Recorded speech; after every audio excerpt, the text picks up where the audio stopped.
की ओर भी बढ़ना चाहिए, काम करना चाहिए। आजकल की युवा पीढ़ी की एक विचित्र बात यह है कि आज के लड़के, आज के लोग काम नहीं करना चाहते, तपना नहीं चाहते, मेहनत नहीं करना चाहते, कामयाब होना सब चाहते, सबको चाहिए सफलता, पर सफलता के पीछे की जो मेहनत है वो मेहनत कोई नहीं करना चाहता जी।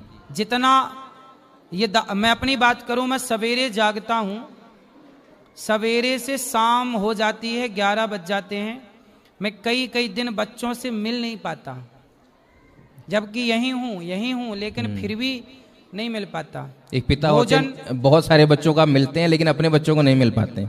हाँ, भोजन करने का भी समय नहीं रह पाता, कई बार ऐसा होता है जी।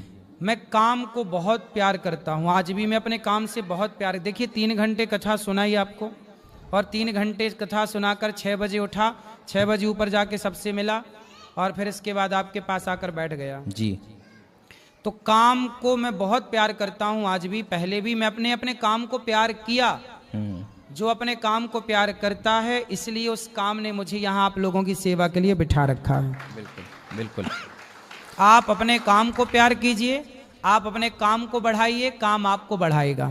बिल्कुल ठीक बात है महाराज जी। जब क्योंकि आप भी मध्य प्रदेश से आते हैं, धीरेन्द्र शास्त्री जी भी वहीं से आते हैं, और दोनों लोगों को खूब लोग देखते हैं, सोशल मीडिया पर आपकी बातें इतनी वायरल होती हैं दोनों लोगों की कि लोग चर्चा करते हैं आपस में कि बाबा जी ने ये कहा वो कहा। उनसे मुलाकात होती कभी कभार? हाँ, होती रहती, कभी वो आते भी हैं यहाँ, कभी हम भी वहाँ जाते हैं। आपने आप इंस्पायर नहीं उनसे कि आप भी कुछ पर्ची वर्ची वाला सिस्टम निकालें? कभी बात हुई कि उनकी धीरेन्द्र जी ये नहीं, इस विषय में इसमें कभी कोई बात जरूरी नहीं थे? हुई। वो देखिए सबकी लाइनें अलग अलग है ना, मेरा कार्य है सेवा का, मैं अपने काम में हूँ, उनका काम है पर्ची का, वो अपना कार्य कर रहे हैं, तो उनका कार्य वो कर रहे हैं, हम अपना कार्य हम कर रहे हैं। दोनों की अपने अपने काम से पहचान भी है, हमारी पहचान पर्ची से है ही नहीं, हमने पर्ची से अपनी पहचान कभी बनाई ही नहीं जी। तो हमें इससे पहचान बनानी भी नहीं थी, बनानी भी नहीं पड़ी जी। सेवा ही पर्याप्त था शुरू से लेके आज तक। उनका कार्य है पर्ची का, तो वो अपना कार्य बढ़िया से कर रहे हैं, कार्य समाज की सेवा वो भी कर रहे हैं।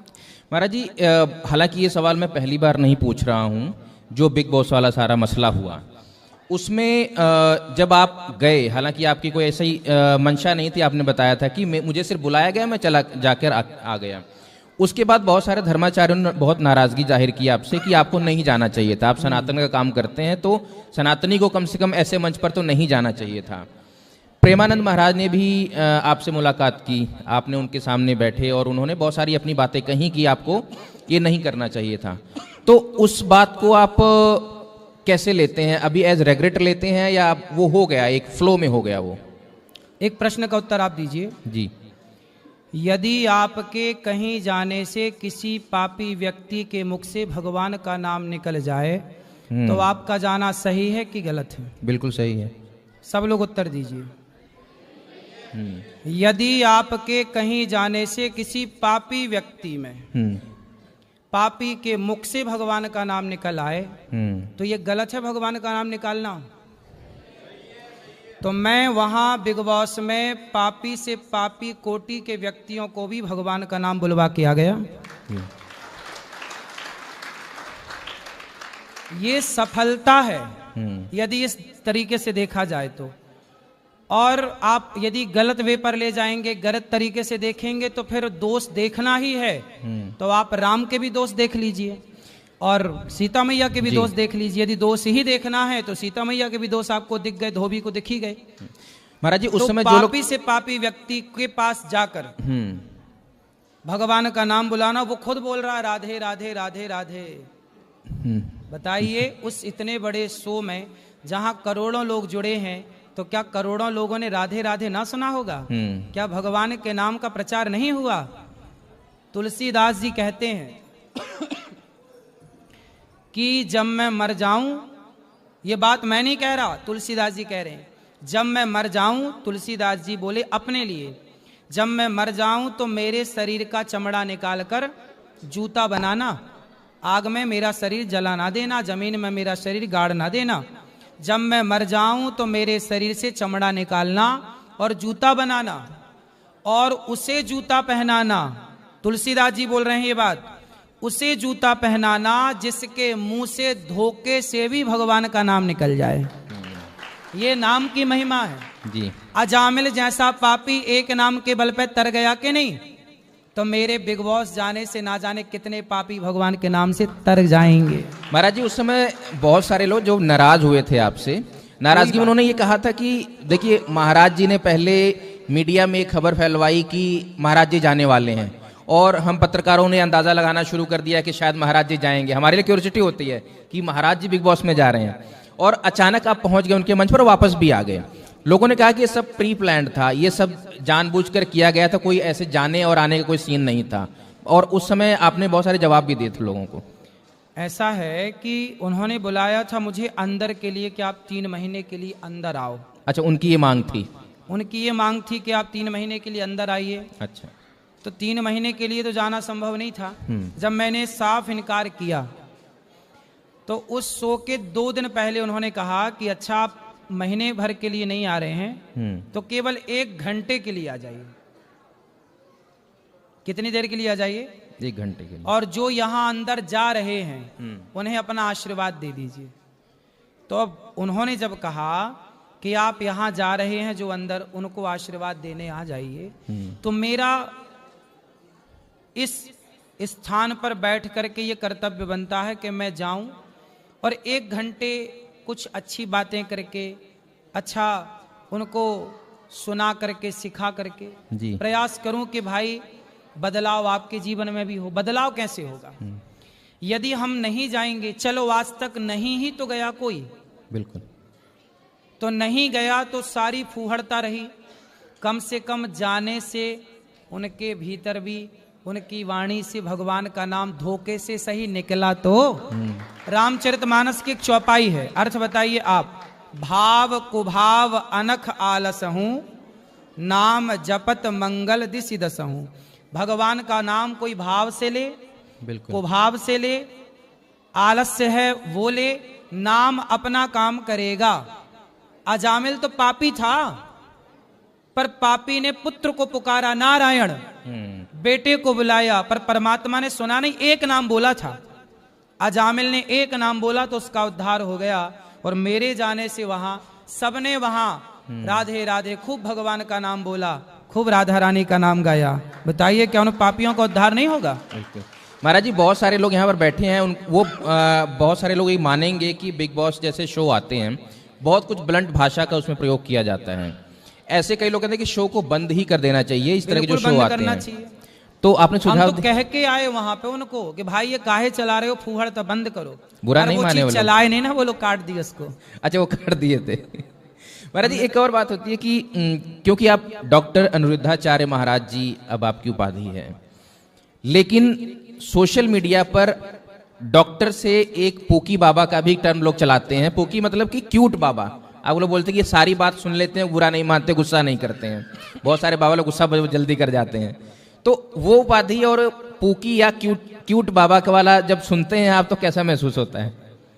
ये लोगों का प्रेम है और ये सब लोगों का स्नेह आशीर्वाद हमें मिलता है, हम उस स्नेह आशीर्वाद को स्वीकार करते हैं। ये लोगों का, ये जैसे इतनी माताएं बैठी हैं ना, ये सब मुझे अपना बेटा मानती। किसी माँ की इच्छा है कि मैं उनके गले लगूं, तो किसी माँ की इच्छा है कि मैं बेटा यहाँ रहूं, तुम्हारे पास कथा सुनूं, मिलने आऊं। तो ये सब माँओं का भाव है, कुछ बहनों का भाव है कि वो मुझे अपना भाई माने, ये कुछ दोस्तों का भाव है कि ये मुझे अपने मित्रवत व्यवहार करते हैं, भाई की तरह, मित्र की तरह, दोस्त की तरह देखते हैं। तो एक परिवार है। मैंने पहले ही कहा ना, गौरी गोपाल ये अनिरुद्धाचार्य एक परिवार है। इसलिए सोशल मीडिया में आज तक आध्यात्म जगत का सबसे बड़ा परिवार यही है, गौरी गोपाल अनिरुद्धाचार्य परिवार, जिसमें 1,53,00,000 लोग यूट्यूब पर जुड़े हैं ओनली। क्या बात है। 15 मिलियन से अधिक लोगों का परिवार केवल एक चैनल पे, बाकी सब मिलाएं तो लगभग 2-2.5 करोड़ लोगों का परिवार है। यदि सबको कनेक्ट कर दें, फेसबुक और इंस्टाग्राम इत्यादि सबको। तो महाराज जी, एक पहले भी हम लोग बात कर रहे थे कि हम लोग कहते कि सवाल पर आएंगे भी। मैं नाम ही ले लेता हूं, रणबीर इलाहाबादिया, जिनका आप जिक्र भी कर रहे थे, कथा में भी कर रहे थे। उनके द्वारा कहा गया वाक्य पूरे भारत में ऐसे लिया गया कि पूरा समाज 2 हिस्सों में बंट गया, कि वो एक प्राइवेट स्पेस में ऐसी बात कह रहे हैं तो आपको क्या समस्या है, और दूसरे लोगों ने कहा कि ऐसा जो शो है वो 1 सेकंड भी नहीं चलना चाहिए। और रणबीर इलाहाबादिया ने उसके बाद माफ़ी भी मांगी और रो रो कर माफ़ी मांगी, मुझसे गलती हो गई, माफ़ कर दिया जाए। तो अब उनका क्या हाशर हो, अब तो FIR भी हो गई है उन पर। आप क्योंकि धर्माचार्य हैं, आपको क्या लगता है कि इस मुद्दे का क्या निदान हो? देखो, ऐसे फूहड़ता भरे शो तो नहीं ही हो तो ज्यादा अच्छे हैं, क्योंकि ये मैं आज कथा में यही इसको लोग बोलने की आज़ादी बताते हैं। नहीं, बोलने की आज़ादी का मतलब ये थोड़ी है कि आप कुछ भी बोलेंगे, अपनी माँ पर गलत टिप्पणी करेंगे। आज कथा में मैंने इस विषय को बोला था। बिल्कुल। तो बोलने की आज़ादी का मतलब ये नहीं कि आप अपनी माँ पर गलत टिप्पणी करेंगे। अब बताइए, ये तो संस्कारों की बात है। स्वतंत्रता का आपने पूरा गलत फायदा उठाया। केवल ये शो नहीं, इन भाई साहब का नहीं, जो मूवियां बन रही हैं ना जी, गलत मूवियां, वो गलत मूवियों पर भी यहाँ पर हमारी सरकारें जो वहाँ बैठते हैं, जो इसको पास करते हैं, कहाँ पास होती हैं मूवियाँ? Censor board. सेंसर बोर्ड में जी। तो सेंसर बोर्ड की टीम को चाहिए कि ऐसी मूवियों पे प्रतिबंध लगाए, बनी है तो उन्हें अलाउ ही ना करे आगे बढ़ने के लिए, जो अश्लील हैं। क्या जरूरत है ऐसी अश्लील मूवियों की इस देश को? युवा पीढ़ी, अब ये देखो यहाँ ना छोटे छोटे बच्चे भी बैठे हैं जी, बड़े भी बैठे हैं, बूढ़े भी बैठे हैं, लड़की भी है, लड़का भी है, स्त्री भी है, पुरुष भी है। सब चीज जब सोशल मीडिया में आती है ना, तो सब लोग सब चीज सुनते हैं। छोटे बच्चे के हाथ में मोबाइल है, वो भी सुनता है, बूढ़े के हाथ में वो भी सुनता है। तो ये सब चीजें क्यों गलत जाएं, बच्चों तक क्यों पहुंचे? बच्चे क्या सीखेंगे उन सब चीजों से? क्योंकि महाराज जी, इसके ऊपर कलाकार भी जो बॉम्बे में होते हैं, काम करते हैं, उन्होंने भी बहुत प्रखर अपना वो रखा कि नहीं, ये गलत शब्दावली यूज की गई। आप अभिनय कीजिए, अभिनय में भी बहुत सारी चीजें ऐसी आती हैं कि जो लोगों को परेशान करती हैं। वैसा अभिनय करने वाले कहते हैं कि हमने A कैटेगरी लिख दिया, अडल्ट कैटेगरी लिख दिया, बाकी हमारी जिम्मेदारी खत्म, कि भाई अडल्ट लोग ही देखें, इसको बच्चे ना देखें, 18 वर्ष से कम वाले ना देखें। तो क्या इतने से जिम्मेदारी खत्म हो जाती है उनकी? फिर ये कैसे निर्णय लिया जाए कि ये मोबाइल ये बच्चा चलाएगा और ये वाला, इसके बच्चे के मोबाइल में ये रील जाएगी कि नहीं जाएगी? फिर आप ये जिम्मेदारी लीजिए कि भाई बच्चों, जो बच्चे के पास मोबाइल है, जो बच्चा चला रहा, उसके पास वो रील ना जाए, वो बात ना जाए। क्या आप इसे रोक सकते हैं? कदापि नहीं रोका जा सकता। तो फिर क्यों ये कहा कि बच जाया जाए कि नहीं जी, ये तो केवल वयस्कों के लिए है, बड़ों के लिए, बच्चों के लिए है ही नहीं जी। क्यों बच्चे और बड़ों में क्यों फिर इस तरह का? क्योंकि इंटरनेट तो सबके हाथ में है। फिर महाराज जी, जब आपका नाम मैं फिर इस चीज पे आ रहा हूँ कि गूगल पे डालते हैं तो एक सवाल और आता है कि महाराज की घड़ी का रेट क्या है, महाराज के जूते का ब्रांड क्या है? अरे कहाँ जूते पहने देख लिया अभी तो नहीं पहने आपने, नहीं, जब आप चलते हैं तो जूते पहने होते हैं और हाथ में जो घड़ी लगाई है पहनते हैं। 300 रुपया की चप्पल है, 500 की होगी ज्यादा से ज्यादा, आप देख लेना। और हाथ में लगाई हुई घड़ी का, लोग बोलते राडो की घड़ी भी पहनते हैं आप। अरे भाई, राडो की घड़ो जो हमें दे दे, आप दे दो तो आपकी पहन लें जी। जो आप दे दो वो पहन लें। हमें तो लोग देते हैं, जो हम तो आपकी रोटी खाते, जो आप रोटी देते वो आपकी खा लेते हैं। आपका ये दुपट्टा किसी ने दिया पहन लिया, घड़ी किसी ने दी पहन ली। अभी कल ही हमें एक सज्जन ने चप्पल पहनाई, कहो तो लाके दिखा दें आपको, है ना? वो चप्पल पहनाई तो चप्पल किसी ने पहना दिया, हमने पहन ली। वो चप्पल होगी 500 रुपये 600 रुपए की। तो मतलब तुम्हारा ध्यान पूरा जूता चप्पल में अटका है। मतलब आपका पर्सनली कुछ वैसा नहीं, मिल गया तो पहन लिया, नहीं मिला तो कोई बात नंगे पांव भी चलते हैं, कहाँ टाइम मिलता है चप्पल उप्पल पहनने का। जूते उते का मेरे को शौक नहीं है, जूते पहनते ही नहीं है, कम। और पहनते भी हैं तो कहीं 1000-500 के जूते कोई ला के पहना दिया तो ठीक है, खरीदते नहीं है। कहाँ टाइम खरीदने का? और जूते पहन के करेंगे कि जाना कहाँ है? हमें कौन सा कहीं जाना है? महाराज जी, आप जैसे दिन भर में हजारों लोगों के लिए प्रसाद का आयोजन करते हैं, खाना खिलाते हैं। कई साल से, मतलब 2020 से तो चल ही रहा है कि जो किसानों का आंदोलन है, दिल्ली की बॉर्डर पर चला और पंजाब में भी चल रहा है। इस मुद्दे को आप देखते हैं नज़दीक से, आपका क्या राय है कि सरकार जो कह रही हो ठीक है, किसान जो कह रहे हो ठीक है, या इस निदान होना चाहिए इसका? किसान क्या कह रहे हैं? वो कहते हैं कि हमारी बहुत सारी मांगे, हमारी सारी फसलों पर MSP दिया जाए कम से कम। MSP क्या है? मतलब कि इतने मूल्य पर तो फसल खरीदी जाए, ऐसा ना हो कि पैदा कर लिया और बेचने के लिए खुद ठोकरें खा रहे हैं। तो भाई, किसानों की जो मांग उचित है वो सबको माननी चाहिए। ऐसा है ना, जो किसान है कम से कम वो गेहूं का, वैसे अभी तो मुझे जो पता है कि जैसे गेहूं है ना, हाँ। वो 2000 रुपए उस पर मिलती है, गेहूं और धान पर मिलती है। तो 2000 कुंटल से नीचे तो वो जाती नहीं है, नहीं जाती, ऊपर जाए जितनी जाए। ऐसे गेहूं भी है, चावल भी है, धान, बिल्कुल। तो ये तो सब है कि इतना से नीचे तो नहीं जाए। हाँ। तो एक रेट तो तय होना चाहिए कि इससे नीचे तो ना हो, क्योंकि सभी फसलों किसान का मेहनत तो करता है जी। किसान की मेहनत तो प्रशंसनीय है। किसान के बल पर हम जिंदा भी हैं। जय जवान जय किसान जी। इसलिए किसान की उचित बात मानी जाए और उचित मूल्य उसकी मेहनत का तो मेहनताना होना ही चाहिए। इसी को लेकर के वो 1 साल से बॉर्डर पर बैठा हुआ है किसान, और उसमें एक किसान नेता है 80 साल से ज्यादा उम्र है उनकी, पिछले 90 दिनों से बिना खाए पिए से ड्रिप पर हैं वो। मतलब अब उनकी तो नसें भी बंद हो गई हैं कि उसमें ये ड्रिप जाना बंद हो गई है, तो उनको भी कुछ आह्वान कर दीजिए कि बुजुर्ग उठिए। नहीं, खाओ पियो ठीक है। तो अच्छा, पूरे देश के किसान तो नहीं कर रहे हैं आंदोलन, पंजाब और हरियाणा के अपने बॉर्डर पर बैठे हुए तो हैं। वहां पे पूरे देश के किसानों को क्यों नुकसान तो नहीं है? पूरे देश के किसानों को ना बिल्कुल है, वो सब कहते हैं कि सबको नुकसान है, लेकिन हम आवाज उठा रहे हैं क्योंकि हम लोग तो ज्यादा पैदा करते हैं। तो बाकी देश के किसान आवाज क्यों नहीं उठा रहे हैं? उठा रहे हैं, उनके मुताबिक उठा रहे हैं, क्योंकि दिल्ली के बॉर्डर पर सब जगह से पहुंचे थे लोग। तो उनका यही कहना है कि जो किसानों का मेहनताना है हर फसल के लिए, गेहूं मेहनताना तो सरकार दे रही है ना। हाँ। जहां तक मुझे पता है कि गेहूं चावल के तो वो जो रेट हैं, हाँ, वो मिल रहा है। सब्जियां हो गई, दलहन तिलहन हो गया, सबका जो 23-24 फसलों का वो मांग रहे हैं, और पिछले 5 सालों से मांग रहे हैं। 2020 से शुरू हुआ था। तो रहा है, जब मिल रहा तो क्या मांग रहे हैं? नहीं मिल रहा है, धान और गेहूं के अलावा नहीं मिल रहा है उनको। अच्छा। हाँ, इसीलिए उनकी मांग है कि हम अगर सब्जी पैदा कर रहे हैं और कोई सब्जी का ऐसा है ना कि सब्जी तो अब टमाटर है 80 रुपए किलो भी बिकता है, और 10 रुपए किलो भी बिकता है, 100 रुपए किलो भी बिकता है। तो इनमें निश्चित दर नहीं हो सकती ना, समझो। इसलिए नहीं हो सकती कि टमाटर जो है वो एक सब्जी है, और वो ज्यादा हो गई तो सस्ता है, कम हो गया तो महंगा है। इससे फायदा भी तो है कि भाई कम है तो 100 रुपए किलो भी बिक जा रहा है, सस्ता है तो 3 रुपए किलो भी बिक जा रहा है। तो ये तो मैं तो कहता हूं कि साग सब्जियां प्रत्येक व्यक्ति अपने घर पे ही लगा सकता है। अपने घर के यूज के लिए मिर्ची लगाए, टमाटर लगाए, छोटी छोटी सब्जियां घर पे छत पे उगाई जा सकती हैं, तो घर की जरूरतें पूरी हो सकती हैं जी। तो घर पे सब लोग उगाएं तो झंझट ही ना हो। तो देखो, सब्जियां तो महंगी नहीं हो सकती। यदि सब्जी महंगी हो जाए तो फिर आदमी, सामान्य व्यक्ति सब्जी खाना छोड़ देगा। तो एक सामान्य रेट जो होना चाहिए वो तो हो। महाराज जी, क्योंकि जब आपसे सवाल करते हैं ना तो समय का पता नहीं चलता है। देखिए, मुझे लगता है 1 घंटा से ज्यादा हो गया आपसे बात करते करते।